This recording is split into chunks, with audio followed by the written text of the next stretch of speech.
Mental health and wellness are crucial aspects of well-being. Their understanding and acceptance are vital for the progress of society. In a cultural context, mental health is often shrouded in stigma and misunderstanding, leading to a lack of proper support and care for those affected. Heal Your Mind with Tracy Kotzen is a platform for candid conversations that enlighten and enrich our understanding of mental health and wellness. Join us as we demystify, destigmatize, prioritize, and shine a light on mental health and healing. Heal Your Mind podcast with Tracy Kotzen is hosted by Mental Wellness Initiative and supported by the Ford Foundation. Good day, everyone, and thank you for joining me, Tracy Kotzen, as we discuss Gasping for Sanity, the struggles that youth are facing with mental health and wellness.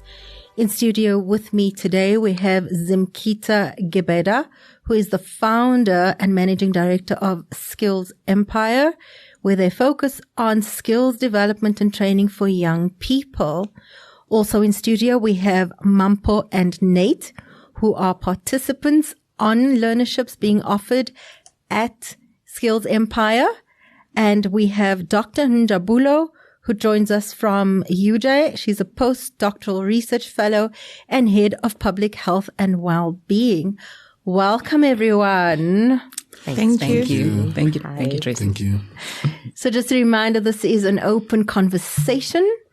It's not question and answer, so please let's just have a discussion around youth and mental health challenges. I'm going to start with you, Zimkita, just to get us going. Of course. So you and I have known each other for a while. We worked together years ago, both in the youth and skills development space. Can you share a little bit on what you're seeing with your youth participants and in terms of their challenges around mental health? What has been your lived experience in that space?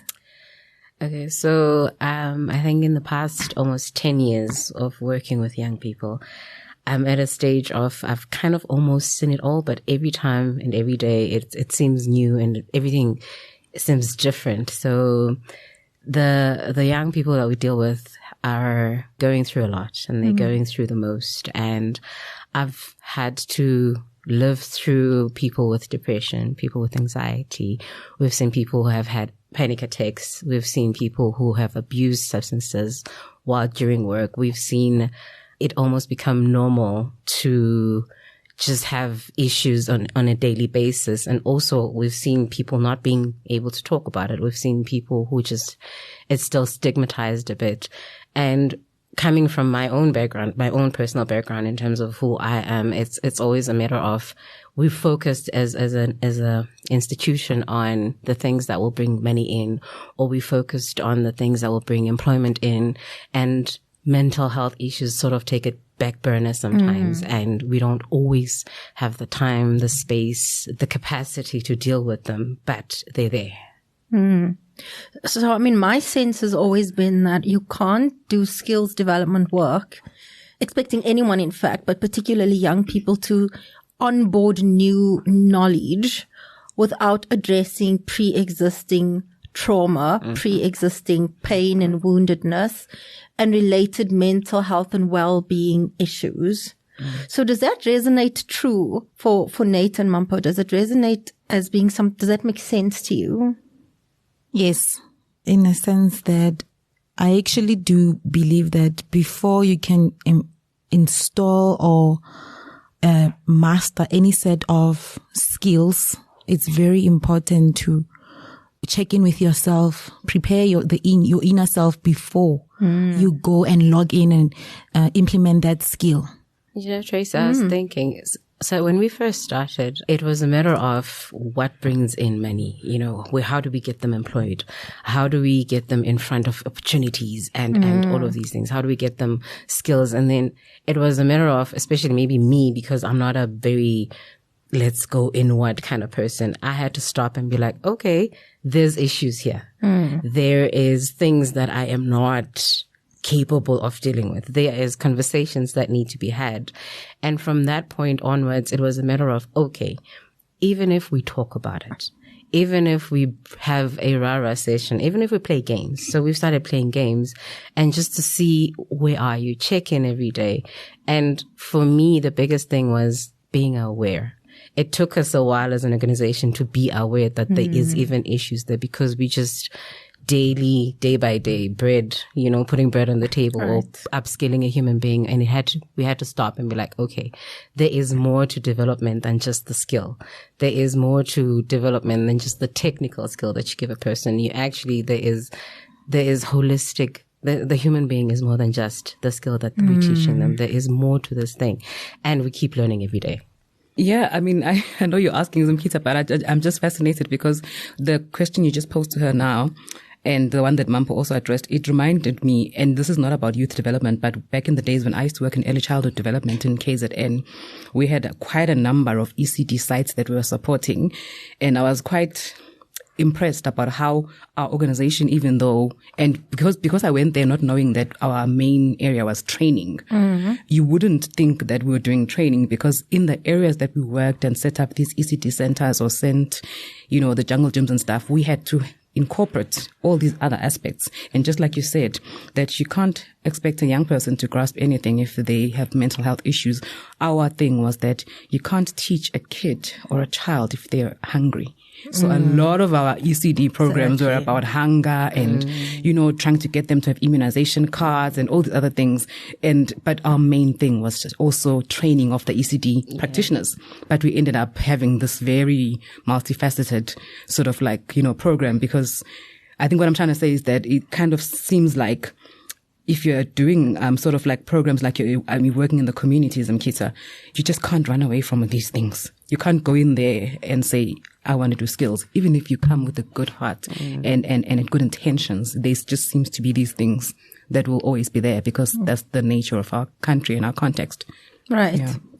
And I think some skills development programs are tending to focus on how we empower young people who are in impoverished communities, right? But inherent in that, we're also recruiting young people into learnership programs and other skills development programs who come from complex living conditions. And because that's the target group, we must make an assumption that more work needs to be done, because they come already from an unequal base. Yeah. Basic stuff. So stuff that kids are learning in private schools, conversations that are happening in better resourced homes.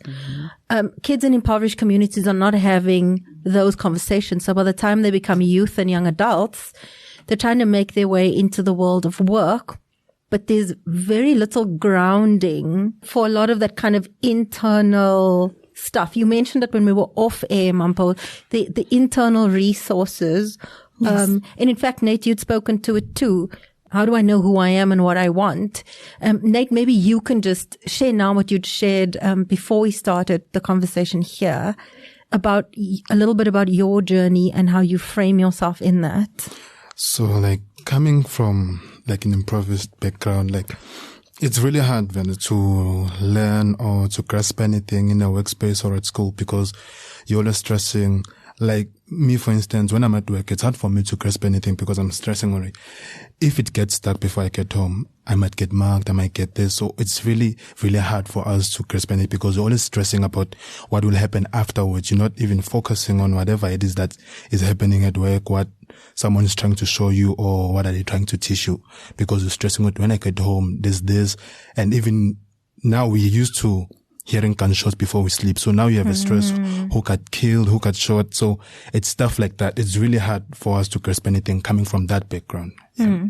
So Dr. Njabulo, from your point of view as an academic, as a woman, as a person who has a passion for healing and helping, how important do you think it is that we have mental wellness programs for young people if we're also trying to equip them for the adult world?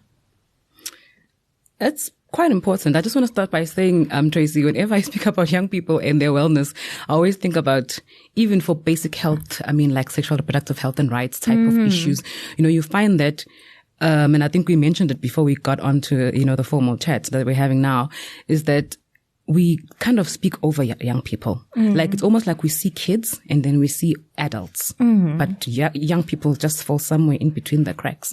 And so for me, the most important thing is that who are they what are their ages, what are they going through, where are they, what is their primary occupation, where are they sitting during the day. So the more we understand about them, and is the more we will understand what they're going through. Just to give an example, yesterday I was doing a bit of reading, and I remember, because back when I was doing those ECD programs, I had to visit one of the sites, and there was also some young people.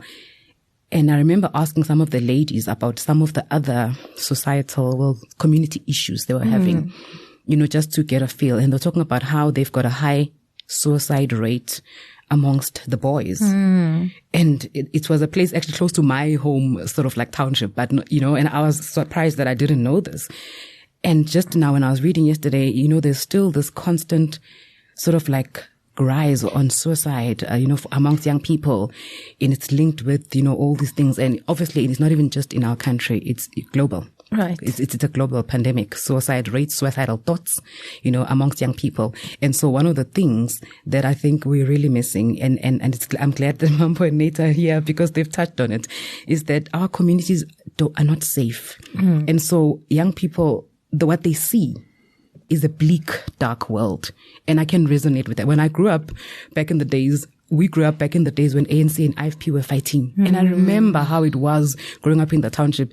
I wasn't unhappy at home as much as we didn't have a lot. But our community was an unhappy place. And even though I wasn't the one being shot at and stuff, so they call it social capital. That's what we should be looking at. So, and research shows that if you want to invest in young people programs for mental health, the social capital of the community has shown, I think at about 73% of young people in a poll that UNICEF did, is much more important than the family. So it's fine to have a good supportive family, but it's not fine to have a mentally not well community. Because those issues affect young people a little bit more than, the family. So that's definitely where we need to be.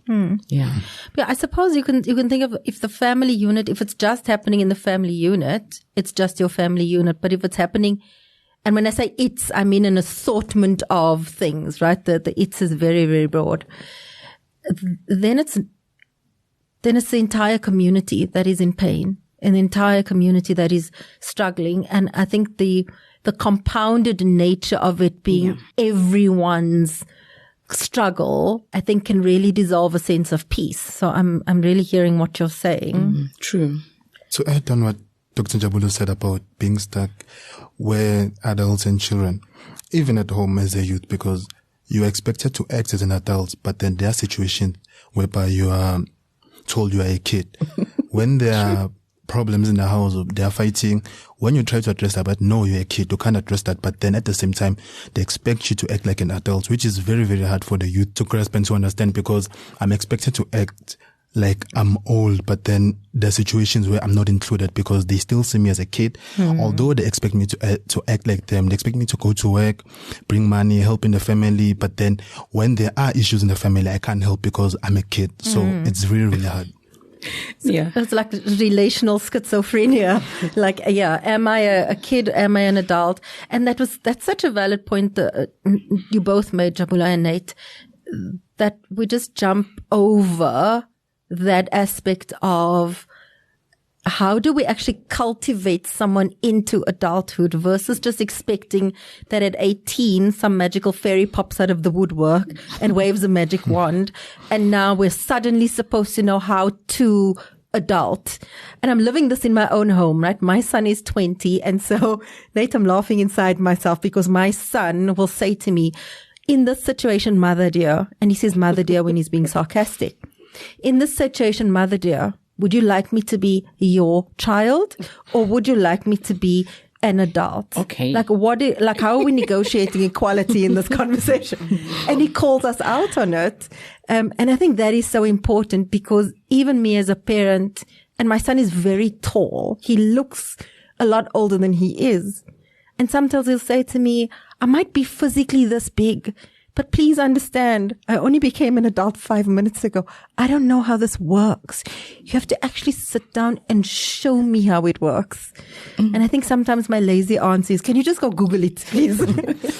But in fact, as parents, our presence in helping our young people negotiate and navigate that space between the last day of school and then the first paycheck, the first graduation, the first buy a car, the first, all of those milestones that happen later, that we can't expect them to just, you can't download an app for that into your child. You actually have to do the work of helping them navigate the space. But if you can't do that as a parent because for multiple reasons, no one ever did it for you, or you just don't have inherently the skill set to navigate that space. Zimkita, do you guys have programs, or have you seen things in the market that help young people navigate those spaces? It's a fine balance, even from a programmatic point of view, of how much do you mother these young people when they're here? Because I always call them my kids. How much of what we do is mothering and is nurturing, and versus we need to give them the tools so that they can figure out their lives. How much do we handhold them versus here is a platform, here is Google, here is internet, figure it out. And it's always a fine balance, because I come from a school of figure it out, and they come from a school of I know what my rights are and I know what I need, and I need help with this. So as an institution, we need to be able to say, okay, it's time to have a conversation. How much do we do this, and how much do we, have in terms of hand-holding and not hand-holding. And sometimes we get it right and sometimes we don't, and it's okay. So I always have to tell my team that it's all right. We will not always get it right. We don't know. And we from different backgrounds, and every single young person that walks through the door is dealing with something different, and it's individualized, and we can't have a blanket statement also that this is how we deal with trauma. This is how we deal with anxiety. We can't. So we have to deal with it from an individual. All we can do is put as many things in place that they can have access to.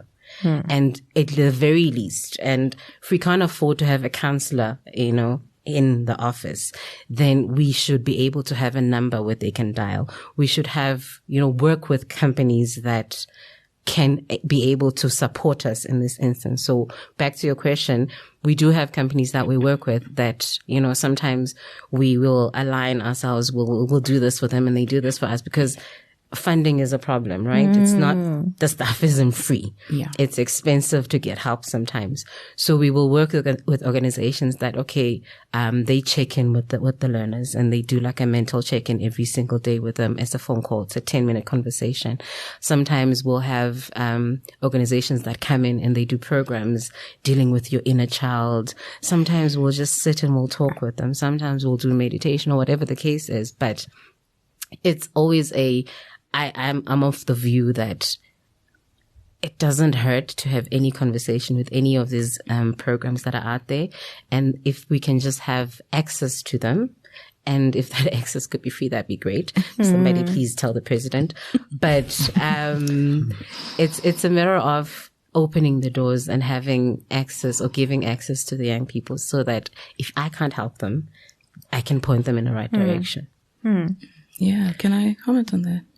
So I like that you asked that question, Tracy, and I just want to add on to what you've said, Zimkita, because you mentioned the balance, especially when you start talking about mothering. Because, for me as well, even though I'm young at heart, but I'm not that young anymore in terms of the Constitution. So I think, I always think about Constitution. You know what I'm saying? How do we balance what we already know, which is useful for young people, with what is autonomy for them, what they want, because the truth is they really do know what they want, and stuff. So I think one of the things that works, and I love that you keep going back to this to say, there are programs out there that are there, that you can learn from,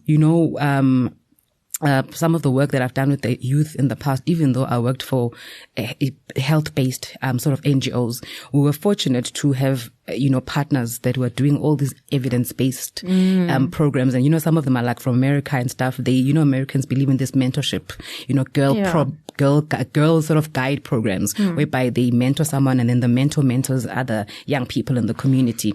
And I found those programs worked quite well. But the reason also why some of them worked so well is the way they segmented them. So what I wanted to say as well about young people is that they are not one big homogenous group. You know, that research I mentioned earlier on, UNICEF is saying, okay, maybe I shouldn't be mentioning names, but research and a lot of No, research you can mention so we can go look. Listeners can go look for that research. It's UNICEF. Yeah, UNICEF and I suppose other sort of like, literature out there mentioning young people. You find that they will be like 12 to 30 or 12 to 24. You know, this big, long band. But if you think about it, let's talk about the study that I'm talking about. It says children from 15 to 30. First of all, children, I have a problem with the fact that a 15-year-old is not a child. But also, if I had to design a program for 15-year-olds, maybe to 17, it won't be the same for the 24-year-olds to, I don't know. You know, so one of the things we have to do as well is we segment our programs because young people don't have the same needs at different, you know, sort of stages. I know there was one program where we were also struggling to determine what went where. And like I said, I mean, some of the programs, because I was from a public health sort of background, we were doing sexual reproductive rights program. So what we did, which was quite a nice exercise, was all these cards with different skills. So skills like when should you know about when your period starts, what, you know, when should you know about what sex is and how it feels like and all these things, you know, different skills that you can think of an adolescent or a young person. And so we and then we had the segments, we had the different age bands, whatever they were, you know, 12 to 15, 16 to 19 or whatever it is. And you would be surprised how now we're able to separate to say, although a young person might need to know this at the age of 15, not at the age of 24. And some of the skills that some of us thought that someone should only know at the age of 24, we felt that, you know, you can move that down. This person should already know this by the age of 17. And so it was just a nice exercise for us to sort of map out what goes where and how we would channel our programming sort of, you know, so that we speak to the actual needs of the age group. You know, sort of, yeah. No, exactly, because a 34-year-old could be the parent of the 12-year-old. I don't know how we can have them in the same, you know, in the same category. And also, if you're staggering your programs at that age-appropriate development, but the next level depends on what has been learned in the level before. That starts bridging that gap that when we talk about like instantaneous adulthood, it starts looking like how are we cultivating adulthood through really deliberate interventions is becoming less and less of a popular term, but engagements with young people in an age-appropriate, topic-appropriate way, so that when, again, not expecting the wish fairy to show up at 18 and suddenly expect them to be adults. What are we doing really deliberately to cultivate it, to nurture young people into adulthood? Mampo, I want to come to you. You've been at uni, right? At university. Yes. All right. So maybe just from your perspective, you know, being on campus for 3 years or so, what did you see and hear and experience from a campus point of view about what young people are struggling with? And I know it's not a scientific answer, but just in your own experience out of that sort of space. I actually come to realize that a lot of my peers at the time, yes, we knew what we wanted to do after grade 12.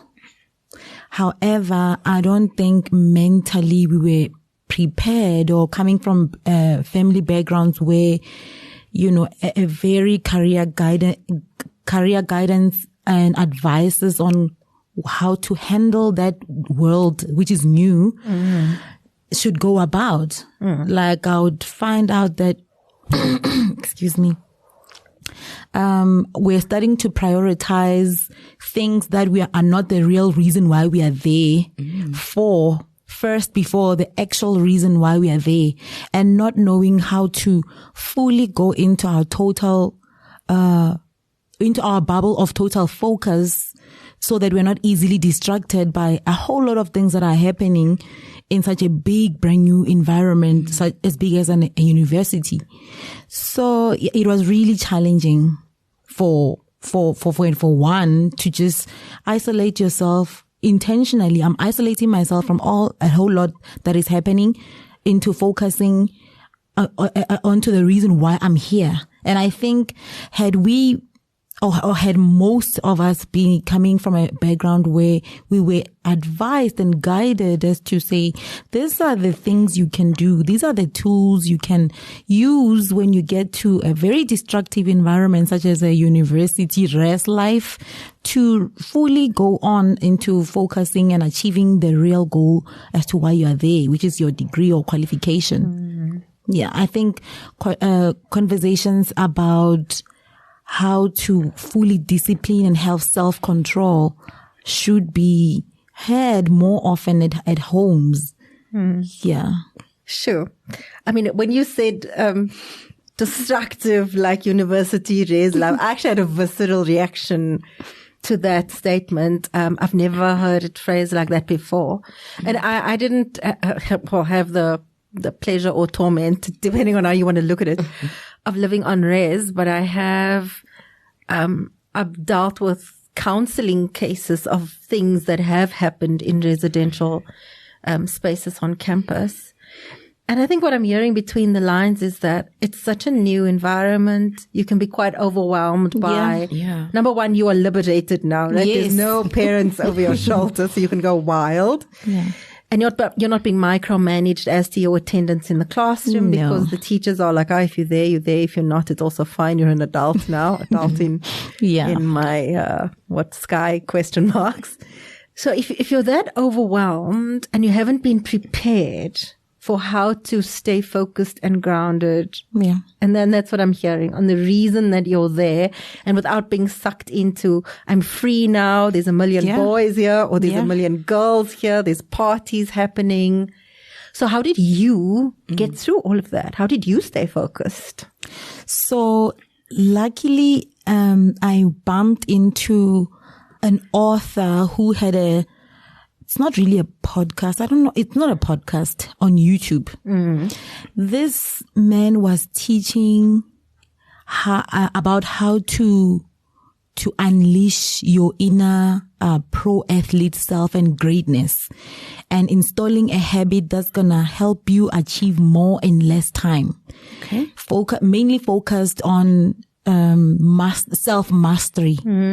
Yeah. So when I found out that actually I was just looking for a way on how I can get to enjoy what I'm doing, which is studying, because studying, it's not easy. So he was teaching about installing a habit that is going to prevent you from your energy being depleted throughout the day when you're at school, and also moving or exercising until you sweat, as that actually does something into your brain. I just forgot what is the term, but I think he said that it releases a chemical called serotonin, which makes you feel cheaper and helps you have the fire in your belly to be looking forward to taking on the day, no matter what comes up, but as long as you fully prepared yourself. So what you do is you exercise, and then you journal down what are your daily plans, but also starting with gratitude, writing down and reminiscing of the things that made you happy the day before. And also the last part is learn something new. But because I was studying, so I would read, and I would find myself actually my concentration span being so fresh that I'm able to grasp a lot. I'm able to fully go into a bubble of a total focus and study for longer hours without really feeling that I'm studying, but I would enjoy doing that. So that was my coping mechanism. Yeah. Okay. Can I add on top of what Mambo is saying? I've also went to YouTube to look for self-mastery, mastering of emotional self, and there are 3 YouTubers I used to watch, and they all talk in different ways, but then they base off the same topic. And I've tried to pick apart, make a basis for myself using the 3 of them. So I do journaling every day in the morning when I wake up. I'd meditate, read a book, all those things that just calm your mental, calm your soul and all that. But then what I found out is when I offer that to my friends, my peers, it's shunned upon. When you say to them, I wake up and meditate, nah, doc, you're not okay. Why would you meditate? Life is too fun for you to be stressing about. So I feel like peer pressure is also the case, because going to rest, I've never been to rest, but then I've heard people who go to rest. Going to rest, already you know what you want to do. You're like, okay, I want to study this. Then when I'm done with this, I'm going to do this. But then when you get there, the peer pressure is galore, because people left and right are telling you, we're going to the party, decide, are you coming? Then when you're like, I'm not coming, like, you're a boring person and all that. So it's also coming to trying to impress people and not focusing on yourself. It's trying to impress, because if Mampo likes me, then my life address will be better. So you will start doing things that Mampo is doing so that you can impress them, forgetting that you had a goal, you knew what you wanted, you set something for yourself that you wanted to achieve this and this. Then you get lost in this lifestyle of partying, girls and all that. Then you forget who you are. Then when you wake up, you are 31 and there's nothing you can do now. Then life hits you. I love the realness with which you are telling these stories. And also, Tracy, I think just a matter of, when you're talking about self-mastery, Mampo, and, the focus that you guys have at this young age, which is great. And the access to information, YouTube wasn't around back in my days, But what I always had a struggle with in general was when it comes to mental health is the awareness of it and the beginning of it. Like, what is it? And, before I can go onto YouTube and say, okay, I'm going to want this guy or this podcast. And even before I can refer some of my kids now to say, look, I may not have a counseling session. However, there is this, very useful resource, but I need to know what they're dealing with. So at what level are we talking about when we talk about mental health? What is mental well-being for each person? So what's the general umbrella of the term? And what is it in my environment? And what is it in your space? Before we can even go say, okay, cool. This is what we can do as Skills Empire. This is the only thing that we can do right now. We could be looking to do this, this and that. But what we can't do, here's a podcast, here's a YouTube thing. But before we get there, it's hard to do when we don't know what is it that we're trying to solve for? What is this mental health thing? Is it, as long as I see you come in at work every single day and you're on time and you go home and you're safe, and have I done my part as an organization? Or is it mental health when I look at you and I see you smiling, when I look at you and I see you engaging? It can't be that. There is way more, and people present themselves as okay, but they're not. How do we get to that space of understanding what mental health is and talking about it and, opening ourselves up? Even me, I'm asking as an organization, we can do better. I know that, but how do we do so? How do we get there? How do we have these conversations, and what is it? I think it's so important what you're saying. You can't go and look for information if you don't even have the basic understanding, or you don't have a curiosity awakened in you, to even know that you're missing something. So I think that's such an important part of this. And how do we trigger those early awakenings and early understandings? Also from an organizational point of view, legacy wise, people must leave their personal stuff at home, right? That's how organizational culture is. And I'm very pleased and proud to be contributing to rewriting that organizational culture, because I think it is incredibly damaging. Yes. Because wherever you go, there you are. Your whole you shows up wherever you go. With your baggage. With your whole Louis Vuittons, or your Chinatown bags. I must admit mine are from Chinatown. With your whole baggage, and you cannot amputate a piece of yourself and leave it in the bag, at the door, and then go into the office minus this piece of yourself, because you're inauthentic. You're not really connecting with people. So it's going to catch up with you. And exactly. And long term, if you look at it from an organizational lens, it's going to hurt your productivity. Yes. And your contribution, right? Exactly. To that organization. But organizations are not equipped. So they don't want to open the Pandora's box of how are you really, because they're not equipped to deal with what's going to come crawling out of it. Exactly. And for the organizations who are even remotely brave, they refer you then to the employee wellness or the HR department, and they literally outsource your problems to someone else. But it's better at least, because some of those resources, it's better. I've found that organizations that have that, it's better because they realize that we've got staff and there are these issues and maybe our HR department is not enough. And so we will outsource this organization and that, whatever. And I mean, in my previous organizations, they did that as well.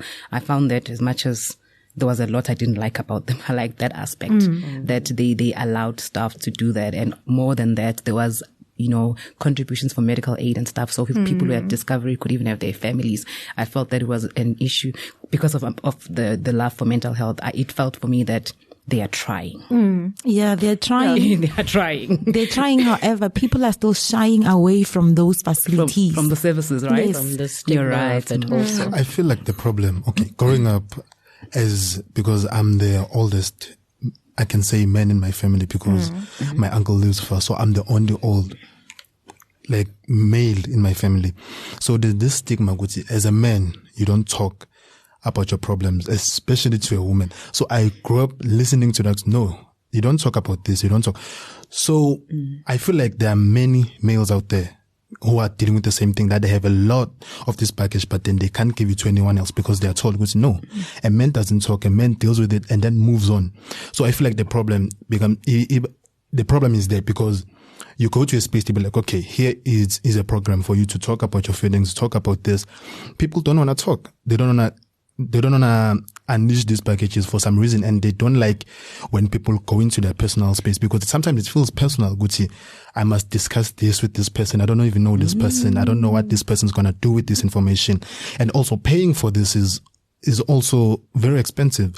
So I feel like the problem is that people don't want to talk about it because they've been taught not to talk, or they have the fear, if I tell someone about this, what are they going to do with this information? Where is this information going? So I feel like the fear is there. Great. And That's also true. Culturally as well. I remember, just to add on what Onate is saying, there was a time where we did a program, we tried to do meditation a couple of years ago, and we sat in a room with young people and we did meditation. Some of them had never done meditation, some of them had. And the things that came out of that session from a cultural point of view as well, it was so please don't ever do this again because and it was things we were not prepared for. Now people are saying, we're speaking to ancestors through this meditation and I can't do it and it's not the right space. And it was things we were not prepared for. We were just like, talk to your inner self. And it was way deeper than we thought it was going to be, because now humans we're going through the most, and there was connections with the ancestors that came out, and it was scary, but it also gave us this eye-opening moment of, even the tools that are there, they're not necessarily always individualized to what we as a society come from, or where we come from as a culture, as a human being.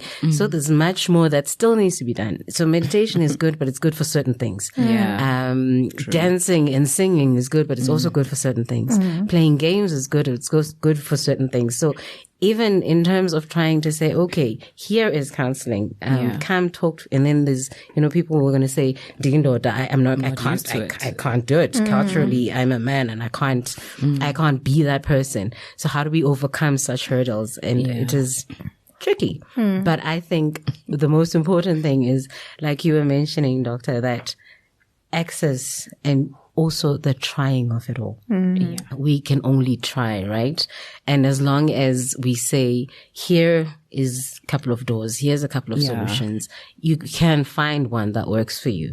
And I think if we are able to, at least at the very least, say that we can do that, that's a start. And also just trying to understand what is in the Louis Vuitton bag. Right. Unpack the baggages. Yeah, exactly. I think when companies are trying to do things for youth, and I know you're on a service delivery in Zimkita around skills development work, but let's say a corporate who wants to, and I've got an example alive and well in my head, but I'm definitely not saying the name of that organization. But let's say a corporate wants to do a skills development program, and sometimes these things are motivated by the BEE scorecard, and we can even question, the the motivations of that, if the motives are really pure. But they go out and they put a program together and they find young people. And what's the thing they always ask about? What is your absorption rate? Correct. Right. So after learnership, how many people are now technically employable? Yeah. But I find that they're so far removed from what these young people are coming from and what they actually need. There's this enormous, so we speak often about the gap between a young person leaving school and their readiness for kind of corporate employment. And I'm using corporate employment deliberately because it's the biggest gap sits between a young person coming out of Alex and then just hop and skip across the road into Sandton to get employed there. And it's 5 kilometers apart, but it's worlds apart. True. And we speak about that gap often. What we don't speak about is the reverse gap. The corporates know nothing of what these young people have had to deal with, of where they come from, of what they need, of who they are. And there seems to be some sort of, like a corporate education of some sort, that, and I find that is such a big gap. Why are we asking the young people, why are demanding from them to close the gap, but not making the same demand of corporates to come out of their fancy offices and get on the streets and understand that gap for themselves? That's a very good question. It is. And most corporates, like you're saying, it is a tick box exercise. And which is why organizations such as ours exist, because it's like, cool, tick your box, give me the money so I can actually do something about it. You know what I mean? Right. And most corporates really don't ask the questions. They don't even want to know who they are. They don't really, I'm not going to say not care, but they don't really have the time or capacity to worry about, okay, how many people how many young people are on the program? Who are they? What are they dealing with? It's let's get this thing done. Let's tick a box, which is fine, because then there's other organizations that can come and do the work.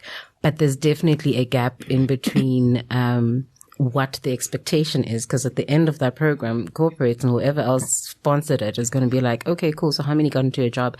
And I'm like, 0, because we were dealing with these big things. Exactly. Right? Don't ask me about a job. If for me, we moved a human being from point A to point B, that point B may look so different from an individual.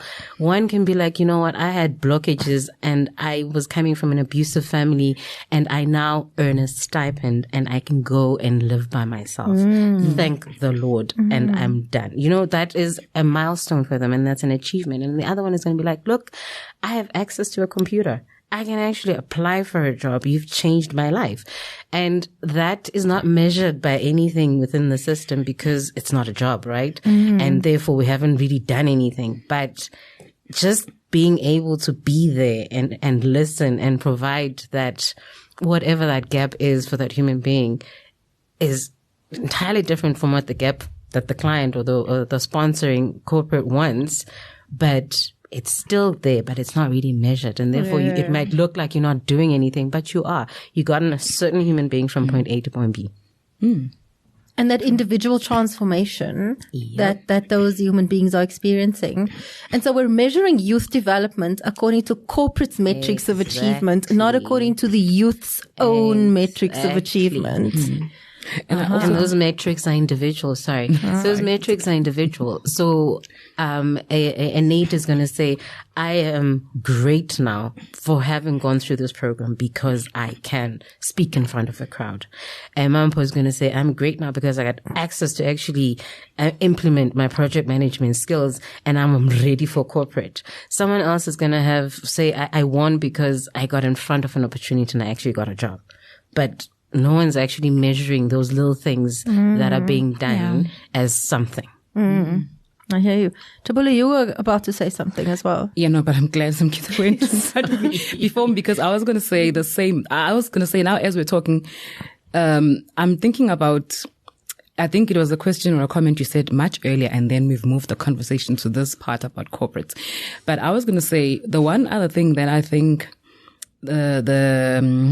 our programs for mental health and wellness for young people are kind of, I won't say missing, but for me it's more like a desire. You know, when you introduced me, you said our unit is public health and well-being, and there's a reason why we added the well-being part of it, is because we strongly believe in the fact that people should be well first before we get to the part whereby we're diagnosing and there's medication and psychiatric things. And you know as well, when you Google youth health and all these things, you know, you find all these things about youth depression and stuff. I understand that there are psychological disorders like that are clinical, but I tend to really believe more into what are we doing for youth to know themselves. Because for me, that's mental wellness as well. Yes. Someone that is like, you know, when Mampo was talking about the example at university, I was also having, you used a nice fancy word. What did you say when you were just talking about res? Destructive environment. Yeah, she'd said it was a destructive. Yeah, but I said you can be tormented or nurtured by it. Yeah, and I was thinking that it depends on who you are, and I found that especially because in our country there's a lot of the rural being also Alex, but rural being the rural, you know, the farms is Lalin. So a lot of those young people moving into the city or into the university or any of the other spaces, they already are not knowing or affirming themselves. And that's where the issue is. So I found that when I've met young people with self-esteem issues, with navigation issues of not knowing to go to YouTube or not being able to talk or all these other things, is that we don't encourage our young people enough to know themselves. To be well with who they are. You know, when you speak about the Louis Vuitton bag, I once went, for example, to Rhodes University, and I was also shook. I didn't end up there. And some of the things that I now can talk about as wins or positive things, some of them had to come from really drawing from some, you know, sort of strength that was not necessary had I known and had I been encouraged of who I was in an environment that was so diverse. So I think what I'm trying to say is that I also hear what we're saying is that we are talking about mental health in terms of dealing with the issues like Mkita keeps bringing up, whether they are going through stuff for abuse or, you know, but there's also an element of us building a strength of knowing who you are, you know, being comfortable with your Africanness and even your ruralness. You know, I saw on TikTok this young girl from KwaZulu-Natal. She did a vlog, you know, of life in the rural areas. It was so cute. And she was talking about how she wakes up, she cuts the wood. It's really not acted out. It's so cute. Everyone was talking about how it was the most authentic vlog. I mean, I'm from KZN, but I also am not from the rural areas, but I enjoyed that. And we enjoyed that because unlike what I've heard that slay queens that sit by Florida Road and drink champagne don't want to be known that they're from Empangeni. But she made a vlog about this is how it is, guys, when I'm not at university and I'm not slaying, this is what I'm doing at home. Right. And we need to bring young people to knowing that that's okay, because it's the beginning of knowing who you are and in totality. So your Louis Vuitton bag and your clutch and your toiletry bag, everything must come together so that when you have an issue, you are not shook. Because you are kind of understanding. And so one of the things I wanted to also mention earlier on is that part of, because you asked from an academic background, it just got me thinking about how some of the theorists, and I don't like speaking about theorists because they're theorists, but I really liked one of the theorists that I read, and he's a theorist on youth development, Erik Erikson. I know he's ancient, but one of the things he speaks about these conflicts that young people have. And so it gets me thinking about, let's deal with those conflicts. Let's engage and let's dig deep, as dirty and scary as it is, because that's where we'll help them to develop that wellness and okayness with who they are. Like I said, because when I've met people, even like in my own journey, like I said, when I was a young person, what got me to be well is really just remembering who I was. For example, I had friends who were very well off at home and I wasn't. But they were from the farms. I was from KZN and the township. And a lot of what happened in Mampo is that when I got to university, I had to always remember that you are not like them. Yeah. They come from well-off homes. You don't. It helped me because I thought, you know what, Jeffs, you need to study. There are no cows at home and they're from the Eastern Cape, you know, but they were like wearing Levi's jeans and things like that. And I had to just understand that you've never owned one. Just relax, girl. Go to Mr. Price, you know? So it's one of those things. Yeah. And being okay with your origins. Yeah. Just be you. Yeah. I have You know, a question. so sorry. Fine. Okay, I'll come back to you, Zimkita. So in that toiletry bag, in the Louis Vuittons, behind the toothpaste is apartheid legacy, right? Literally. Literally, that's right there behind the toothpaste. And then half a roll of toilet paper that we all travel with. But so I think it's very hard to talk about conflicts for young people and the demands of what the future demands of them versus what is in the baggage. It's still that intergenerational trauma. It is still the fact that apartheid's key principle was dehumanizing people of color. Yeah. And we still live with literally the baggage of that. Even if we were not alive in the throes of it, we've inherited from our parents and from the system and from society and community and whatever. And now young people are expected to innovate, create, invent, entrepreneur, what, all that good stuff. But we've not exercised the demons of how apartheid stripped away, any sense of confidence, of wholeness, of valuing our Africanness, because it was that not the fabric of apartheid, was that being African in and of itself was a sin and a crime. Like you're just so unworthy of being alive because you were born the wrong color.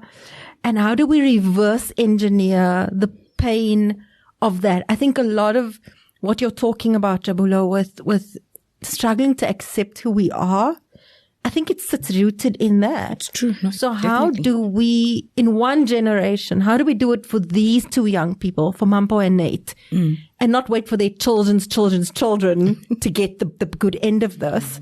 How do we re-engineer that in this lifetime so that we actually can set these guys up for success? I think one of the things is also, because also what happens is that talking about positive blackness and Africanness in itself is it's a privilege, and it shouldn't. So the education, basic education should include elements of this. I know they are doing LO now. When I grew up, it was guidance, whatever it is, but there are different places that we can incorporate teaching about culture, because one of the things that makes us not proud about who we are is not knowing the background. Like you're right, when I grew up, we certainly knew about apartheid. We knew about Mandela. We knew about a lot of things. We even had ideas about why there's June 16, but it was only because I didn't do history, I did sciences. It was only at university that I even knew about Khoisan, beautiful things that I'm like, wow, this is gorgeous. So I think something about it has to start much earlier. It can't be conversations that we're having at podcasts or at university or on YouTube, and it started already. I can see on social media there's an influx of African teachings and things like that, but we need to really overtake. And I think what's significant about your question as well, you're right, in the universities, because they are so previously not pro people of color. Right. Even the teaching and the way that they are formed and the way they are is not like that. But there's also now units and institutions that are just focused on this. And for me, it's not petty. It's necessary. It's necessary. Agreed. I agree. All right. Also, go ahead. Besides the question I had earlier, I just wanted to add on this apartheid toilet paper roll in this bag. The elephant in the room. Right. That sometimes I see it, because we've all experienced it in different ways, and it always manifests itself in different ways depending on where you come from and, what your background is. But sometimes with the youth that we deal with, I see it in a very weird way of, there's sometimes with certain people, it's like, what's the point? The system is rigged against me. So when you're going to come here and tell me to sit and learn about a computer, you're going to tell me to try and get a job, but there's no point. There is no jobs. I am this black human being in this thing, which is why I'm going to go burn something, which is why I'm going to go destroy something, because I'm never going to win. And I was never going to win. My dad didn't win. My grandfather didn't win. My kids are not going to win. So let's just do what we can, and let's just take. And in those conversations, you realize that it's a much deeper conversation. Like, how do you start solving for that problem when it is even you have got your own little roll of toilet paper that you're dealing with yourself. But now you have to come and speak to this young person and be like, look, man, it's not total bleakness, and you can do the little bit that you can do. You can change your life. You can speak about these things, but it's much bigger than that. And I don't know, it's an institutional problem. It's a country problem. It is a young person, but it's also an individual problem. So I always say that for me, it starts with being aware of what my roll of toilet paper is. And next to the Louis Vuitton bag of baggage, I must start having an empty bag or a new bag where I start filling it with positive things. I start filling it with what is it for me that's going to get me out of this? True. What's going to make this Louis Vuitton bag lighter for me personally? So I always say, do what you got to do to make sure that your baggage isn't as heavy. And if you need to lag it, but if you need to take things out of it, take things out of it and move on. So I think this also leads to my question earlier, to Dr. Njabulo. What part of mental health is being aware you have a problem, and is being aware of what the tools are and being able to use the tools to fix the problem? I was having a conversation yesterday with a colleague. We were talking about doing and not doing. So what we're talking about really is, because we both read books, and there's this book we are both reading currently. We're talking about how reading is shunned upon in our community, that when you read, you're called a nerd, a bookworm, all those words. But then people don't really realize when you read a book, you actually helping yourself, you're actually growing yourself, you're actually planting a seed so that you can grow. The way the brain works, it always wants to learn. So it depends whether you read a book or you do things that are done out there, like you learn bad things like going clubbing, doing this.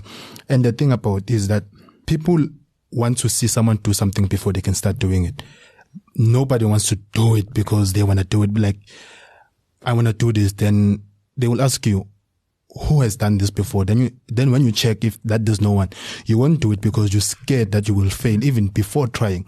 So the thing is, we should try. As much as we feel like the system is against us, just try. If you fail, you fail.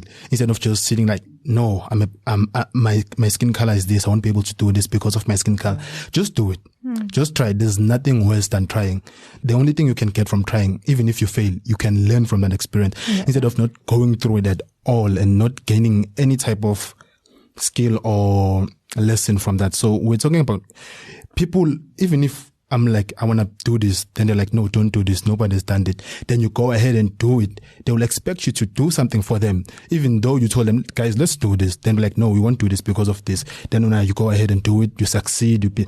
Now they're expecting to get your fruits of the labors you did instead of going ahead and doing it, instead of understanding. Like, they see the tip of the iceberg. They don't know what it took for you to get there. And the crazy thing is, you're going to tell them, let's do this together. They're like, no, we're not going to do this because of this and this and this and this. Then when you go ahead, they're like, hey, we're there from the beginning. Yes, we're there. But then you were not there throughout the whole journey. You want to be there in the beginning and the end of the journey, which doesn't make sense. Yep, not the sticky middle part. Yes. Not all that. Not all that. All right, so we're very nearly out of time. I think we'll just go around and have a closing comment. What did you take away from this? Or what do you want others to have taken away from this conversation? So I think we'll start with Njabulo. Definitely for me, I think I've said part of it is the empathy that we should have for young people, and listen to them more than we are trying to tell them what to do. But more than that, I was going to answer Zimkita's question, and I can do that as a close. Is that we have these Louis Vuitton bags, and some of it is stuff that we didn't put there. Like you said, we have the liberty to take some of the things out. And I think young people need to know that, is that you might have a bag where there's cultural what, and there's this, that, there's trauma from your parents as what, but you have now the opportunity to offload. I know I always read this other meme on Facebook that says that you are not responsible for what was downloaded on your, brain, but you can reboot and reset. And we need young people to know that you can reset. And what Nate is saying is that I can reset because I'll try something that no one has tried. So what if I fail? That's what I've chosen. It might be that in my family, no one's been doing this. And in my community, people think, don't go try and be Oprah, like people used to say to me. But I've tried a couple of things and I was Oprah and it succeeded because I was like, let me just try. What will it hurt? Exactly. So that's what I want to say. We've got baggage. We might have whatever. We are responsible for rebooting and resetting.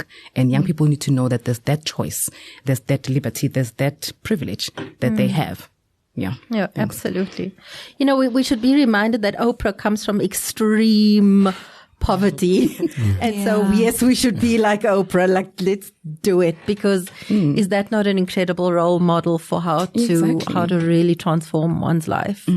Closing comments, Nate? On my end is that to the youth is that as much as we need to understand who we are, we need to understand where we are going.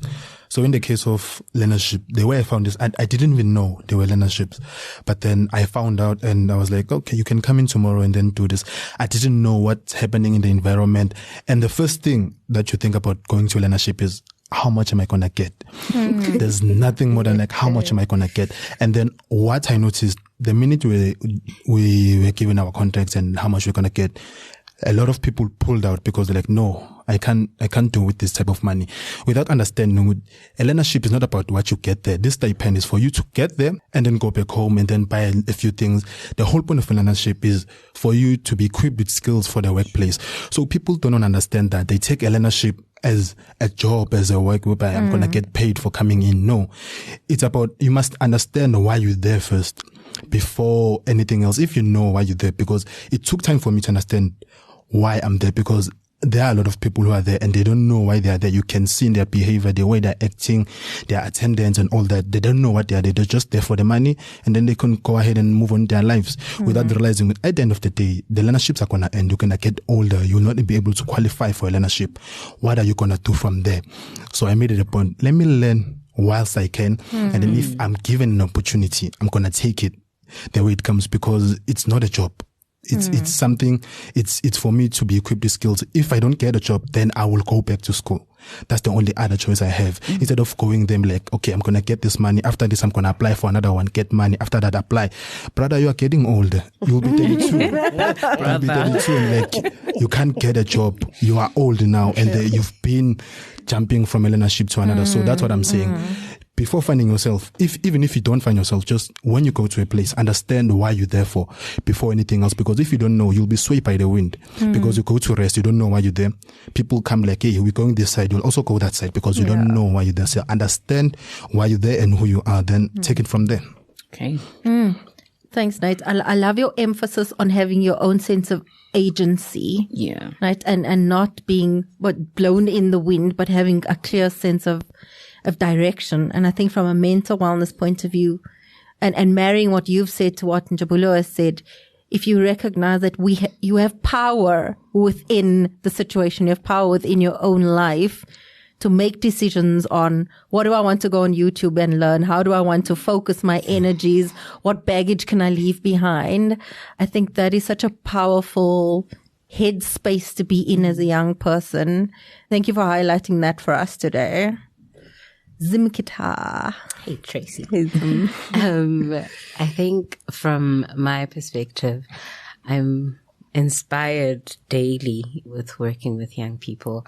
I'm inspired by their journeys. I'm inspired by what it takes for them to present themselves in these programs and stick it out, because I have watched some fall off all the time because, like Nate is saying, it's just like, I just want to get paid. I'm not here to change my life. And the ones that stick it out are the ones that come back in a couple of years or in a couple of however long it takes, and they're like, this and that changed my life, and that's the reason we exist. And for me to be able to sit with them and have conversations like this, it's inspiring, and it opens these other conversations that need to be had. And as an institution, I want us to do better. And I think to all my other fellow institutions as well. You know, these are conversations that we must have because we're dealing with human beings. Yes, we're trying to tick boxes. Yes, we're trying to upskill and do all of these things, but we are dealing with human beings.